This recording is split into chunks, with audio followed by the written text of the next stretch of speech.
Hi, my name is Chris Munns. I'm the chairperson of the Hampton Democratic Committee.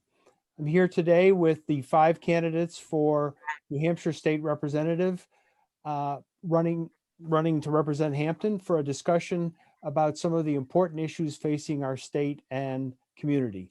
4 of these candidates are running for the seats that represent just Hampton. Those individuals are State Representative Renny Cushing, State Representative Mike Edgar, Katherine Harake, and State Representative Loughman. Our 5th candidate is former State Representative Elaine Ahearn, who is running to once again represent Hampton, Hampton Falls, and Seabrook. And Elaine, I wanted to ask you, as a state representative, you served on the Health and Human Services Committee, and you've been a tireless advocate for improved mental health, substance abuse, and child and family support services. What is it that still needs to be done in those areas? Everything. Where the whole pandemic has just made everything so much worse. I used to do a lot of counseling. I have a couple degrees and what have you, and I've done a lot of grief counseling. I have many friends that work in this community, and they're trying to counsel people literally over the phone, which is very, very difficult. When they know that they are speaking to someone who's basically getting worse every day because they're isolated, incredibly depressed, there's nowhere to send them. There's nowhere for the counselors to call. There's no place to refer anyone. It's the entire system is just falling apart. Not that it was great to begin with, but it's gotten so much worse. One of the other things I discovered this year that is appalling to me is that we have these agencies in New Hampshire, which I knew nothing about, which are home health aid agencies that, to make a long story a short story, they can come in and charge a patient $40 an hour to have someone come to their house. The nurse's aide who comes to the house makes $12. So someone is making an enormous amount of money off of these agencies, as well as hospice for profit, which to me is beyond, how those two words can be in the same sentence is beyond belief. So, and I called the Attorney General's office in New Hampshire to find out what their position on this was. Nobody ever called me. Well, somebody called me back once and then never tried again. We don't seem to take any, there's no oversight in New Hampshire whatsoever of any of these things. I did talk to Maura Healy about it, and that she's actually looking into it, but she also said there is major oversight in other states. So I think that we really need to look at some of these things, because they can come in and liquidate everything a person has and then leave them alone. And nobody seems to know anything about this. I am also know a number of social workers who moved to New Hampshire from Boston, and then within 2 months called me up and said, how does anyone do social work here? There's no one to call. There's no one to, there's no one to pass anyone on to. A friend of mine is a neurologist in Boston, had a patient in New Hampshire who had multiple sclerosis. She knew he was being beaten by his wife. She spent 2 days on the phone and ended up talking to the first person that she talked to when she first called. And there was no one to come and help this man, no one. So how we solve these problems, I don't know, but we really need to raise money, become more aware, commit more time, effort, and services. We actually need buildings that people can go to. It's very discouraging, the situation that we're in. Renny, I know that this is a topic that you've spent quite a bit of time on. Do you want to share some thoughts? Well, I do think that we have a host of unmet needs in the state of New Hampshire. And, we have people with co-occurring disorders who fall through the cracks every day. We've got a problem with people who are homeless. We have a problem with people who are addicts. We have a problem with people who have severe mental illness.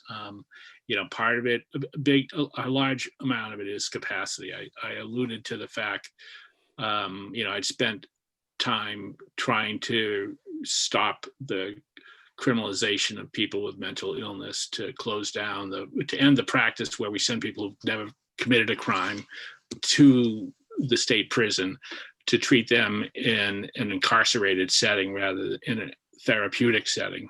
In a way, if you had someone who had cancer or who had a heart disease, we would never think of sending them to a prison as a way of treating them.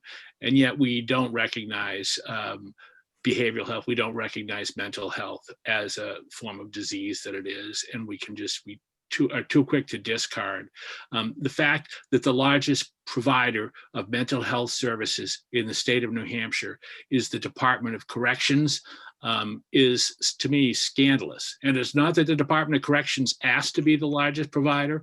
It's just that is where people with severe mental illness end up in our correction systems too often. And we need to rethink that and make a commitment to providing community-based services that are appropriate for people with substance use disorder, with mental illness and other ailments. Tom, your thoughts? Yeah, I mean, I think whenever you hear these stories, it just sort of double underlines the problem with a for-profit healthcare system that is really good at making a lot of money, charging a lot of money, and providing as little healthcare as possible, because that's how profits are achieved. That's the goal. They do it extraordinarily well. The goal should be healthcare outcomes. And, we're all going to make an important choice in 2 weeks if we haven't already. And it also sort of emphasizes that choice. Our federal delegation, we can choose to elect our next president. Is it someone who understands healthcare and protecting the vulnerable?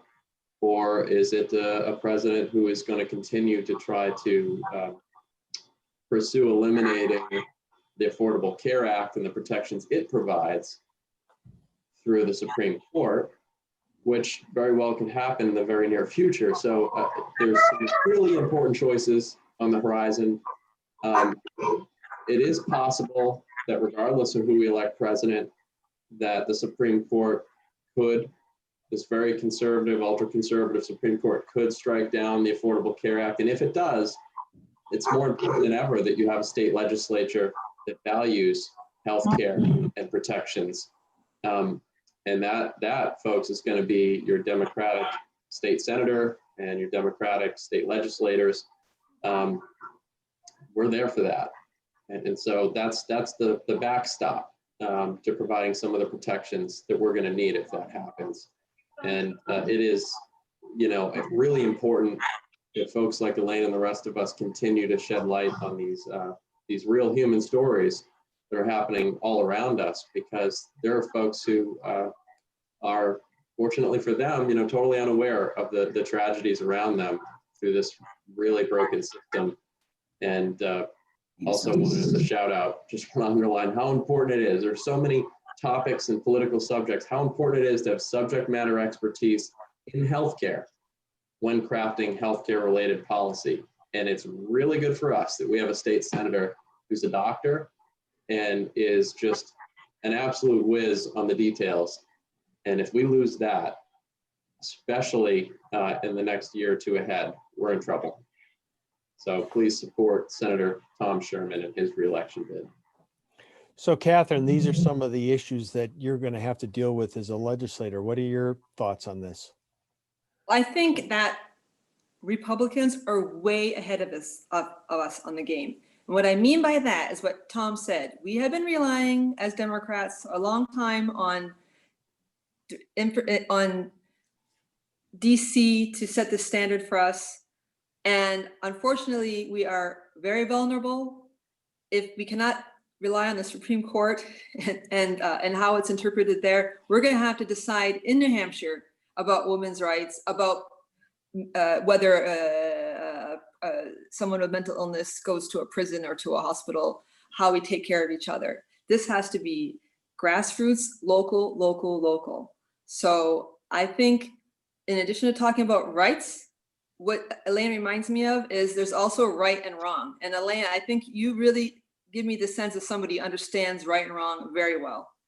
And when you think something is wrong, I love how you put your foot down and you speak out about it, and you use legislation and you use politics and getting people and support behind you, because we can't, like you said, solve these problems one fundraiser and one organization at a time. It's got to be done systematically. So on that note, rights and right and wrong, I would just like to know why it's wrong.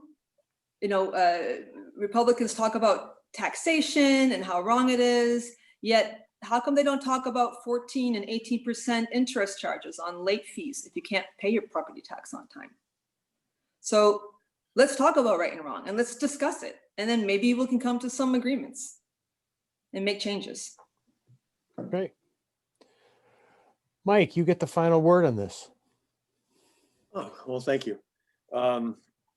Yeah, mental health and the many aspects of it, whether it's somebody has nervous breakdowns or if they have some type of an abuse problem, it's very serious, and there are actions that they try to take.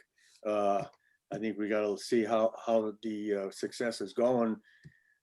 Recently, they have tried to get this integrated delivery system in where depending on what your problem was, you'd be referred to a place. Unfortunately, the closest one we have is Dover.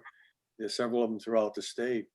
And that you'd get a comprehensive review, so somebody's not going around shopping different doctors or whatever, but you actually could get hopefully an integrated, quote, integrated care, multidiscipline type thing. But again, our closest one is Dover.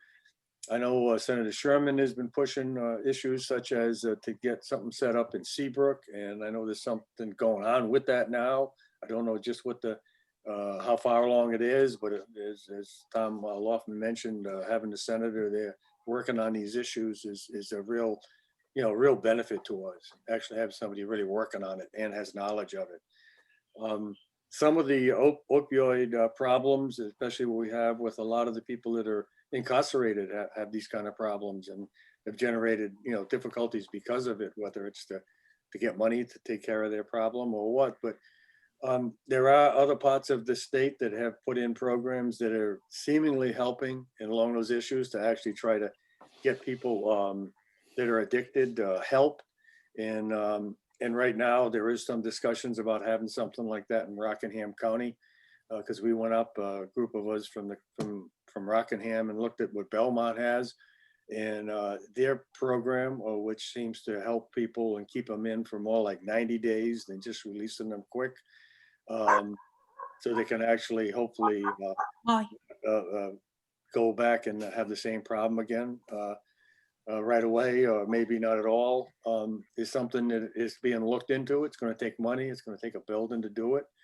And I hope that we're able to actually pursue that at the county level to help with another, certain aspect of this. It's such a wide problem and has many different facets. So that's what I would like to add at this point. Okay.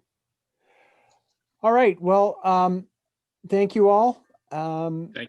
For more information on these candidates and others running for office this year, please go to our website, www.hamptonnhdems.org, or visit our Facebook page at Hampton Dems.